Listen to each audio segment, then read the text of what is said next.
Hi అండి. నమస్తే. Welcome to అమ్మాయి లోకం. అందరూ ఎలా ఉన్నారు? నేనైతే చాలా బాగున్నాను. మీరందరూ కూడా బాగుండాలని మనస్ఫూర్తిగా కోరుకుంటున్నాను. ఇవాళ మన రెసిపీ వచ్చేసి చాలా హెల్తీ రెసిపీ అనమాట.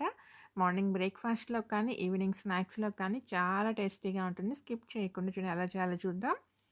ఫస్ట్ వచ్చేసి ఒక కప్పు పచ్చిశనగపప్పు 2 గంటల పాటు మంచిగా వాష్ చేసేసుకొని, నీళ్లు పోసుకొని ఈ కప్పుతో కప్పు తీసుకున్నానండి.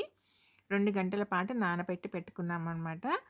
మంచిగా నానిపోయినాయి. ఇప్పుడు మిక్సీ జార్‌లో నీళ్ళేమి రాకుండా చక్కగా నీరంతా వంపేసుకొని పప్పు మాత్రం వేసుకుందాము.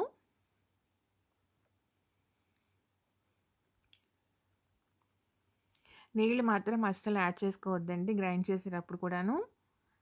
పల్సిస్తా గ్రైండ్ చేసుకున్నారంటే కరెక్ట్‌గా గ్రైండ్ అవుతుంది. ఒక్క పచ్చిమిర్చి, చిన్న అల్లం ముక్క, ఒక 6, 7 వెల్లుల్లి రెబ్బలనమాట. ఇవి వేసేసుకొని ఒక పావు టేబుల్ స్పూన్ సోంపు, ఒక పావు టేబుల్ స్పూన్ జీలకర్ర వేసుకొని గ్రైండ్ చేసుకొని తెచ్చుకుందామండి కోర్స్‌లీగా. మరీ ఎక్కువగా బరకగా కాదు, లైట్‌గా బరకగా ఉండేటట్టుగా మిక్సీ పట్టుకొని తెచ్చుకుందాము. చూపిస్తాను చూడండి. ఇలా ఉండాలనమాట కన్సిస్టెన్సీ అనేది. గట్టిగా ఉండాలి. ప్లస్ కొంచెం బరకగాను ఉండాలనమాట. నీళ్ళు మాత్రం అస్సలు యాడ్ చేసుకోవద్దండి.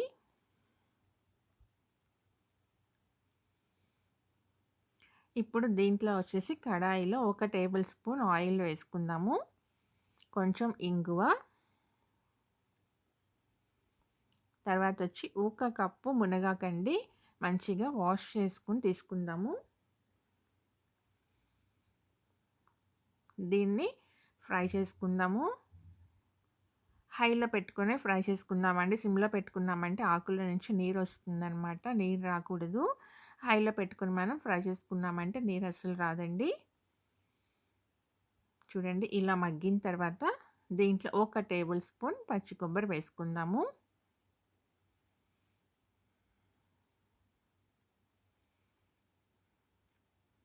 వేసేసి స్టవ్ అయితే ఆపేసుకుందామండి. ఆపేసి మన పచ్చిశనగపప్పు గ్రైండ్ చేసుకున్నాం కదా! దాంతో పాటు కలిపేసుకుందాము.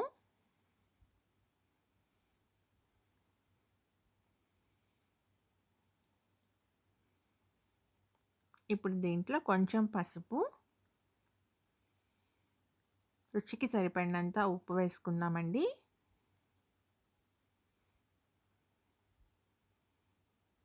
ఇప్పుడు ఇవన్నీ మంచిగా మిక్స్ అయ్యేటట్టుగా మనం మిక్స్ చేసుకుందాము. పిండి మాత్రం కన్సిస్టెన్సీ ఇలానే ఉండాలండి. నీళ్ళు మాత్రం అస్సలు వేసుకోవద్దు. నీళ్ళు జోరుగా అయిపోయిందనుకోండి పిండి, దాంట్లో మీరు బియ్యపు పిండి కానీ, శనగపిండి కానీ ఏమేసుకున్నా కానీ ఈ బాల్స్ అనేవి మనకి గట్టి పడిపోతుందండి. తినేటప్పుడు అంత టేస్టీగా ఉండదనమాట. తరిగిన కొంచెం కొత్తిమీర వేసుకుందాము.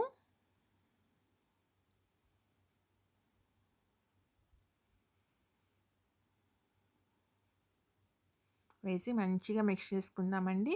అందుకని పిండి వేసుకునేటప్పుడే కొంచెం జాగ్రత్తగా వేసుకోండి. చూడండి చిన్న చిన్న బాల్స్ లాగా రెడీ చేసుకుందాం వీటిని. ఇలా ఫింగర్స్ మధ్య పెట్టి రోల్ చేసుకున్నారంటే చక్కగా రౌండ్‌గా వచ్చేస్తాయన్నమాట.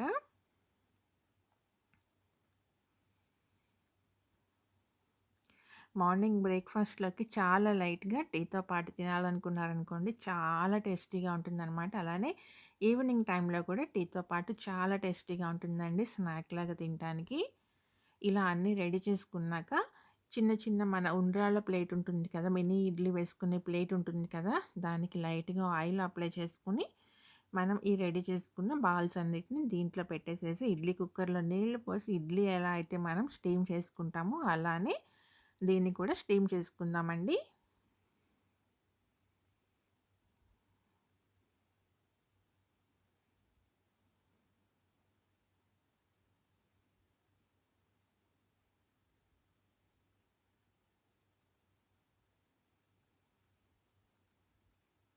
ఇడ్లీ కుక్కర్‌లో పెట్టేసి కరెక్ట్‌గా 10 నిమిషాల పాటు మీడియం ఫ్లేమ్‌లో కుక్ చేసుకున్నామంటే కరెక్ట్‌గా రెడీ అయిపోతుంది.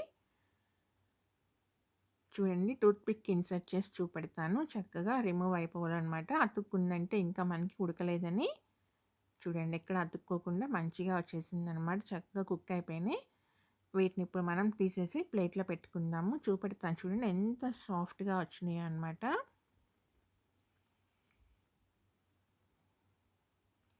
దీనిలో మనం ఇంకా వేరే ఏదైనా పిండి కలిపామంటే అది మనకి సాఫ్ట్‌నెస్ పోతుందండి. గట్టిపడిపోతుందనమాట. ఉడికిన తర్వాత చూడండి ఎంత సాఫ్ట్‌గా ఉన్నాయో. ఇప్పుడు ఈ పక్కన పెట్టేసుకొని కడాయిలో ఒక టేబుల్ స్పూన్ ఆయిల్ వేసుకుందాము. ఆయిల్ వేడెక్కిన తర్వాత ఒక టేబుల్ స్పూన్ మినపప్పు, తర్వాత అర టేబుల్ స్పూన్ ఆవాలు, అర టేబుల్ స్పూన్ జీలకర్ర వేసుకుందాము.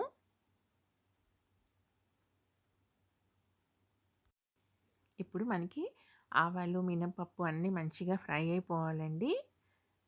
మినపప్పు మనకి మంచిగా క్రిస్పీగా వచ్చిన తర్వాత కలర్ మారుతుంది కదా!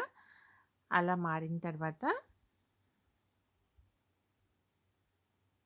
దీంట్లో ఒక టేబుల్ స్పూన్ నువ్వులు వేసుకుందాము. తెల్ల నువ్వులు తీసుకున్నానండి నేను.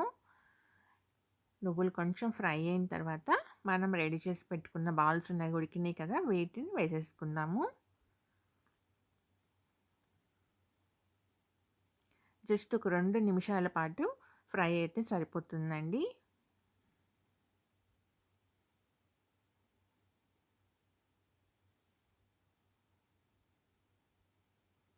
కొంచెం కరివేపాకు వేసుకుందాం.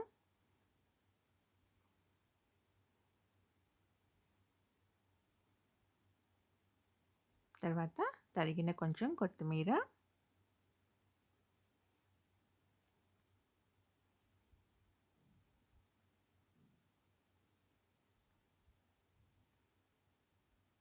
ఒక టేబుల్ స్పూన్ తురిమిన పచ్చి కొబ్బరి వేసుకుందామండి. చాలా టేస్టీగా ఉంటుందన్నమాట తినేటప్పుడు.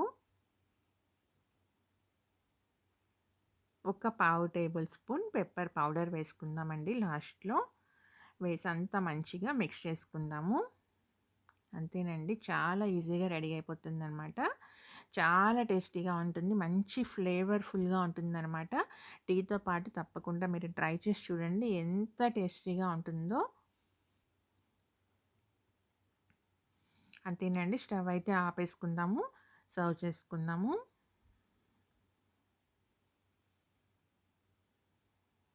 డైలీ తినే బ్రేక్‌ఫాస్ట్ బోర్ కొట్టినప్పుడు ఇలా ట్రై చేసి చూడండి. చాలా హెల్తీ రెసిపీ అనమాట. అలానే చాలా టేస్టీగా ఉంటుంది. తప్పకుండా మీరు ట్రై చేయండి. మీకు ఎలా వచ్చిందో కూడా నాకు తప్పనిసరిగా కమెంట్ చేయండి. అలానే వీడియో నచ్చినట్లయితే తప్పకుండా సబ్స్క్రైబ్ చేసుకోండి. ఒక లైక్ ఇచ్చేయండి. మీ ఫ్రెండ్స్‌కి, ఫ్యామిలీ మెంబర్స్‌కి షేర్ చేయండి. ఈరోజు రెసిపీ అయితే ఇంతేనండి. రేపు ఇంకో కొత్త రెసిపీతో మీ ముందుకొచ్చేస్తాను. Thank you for watching.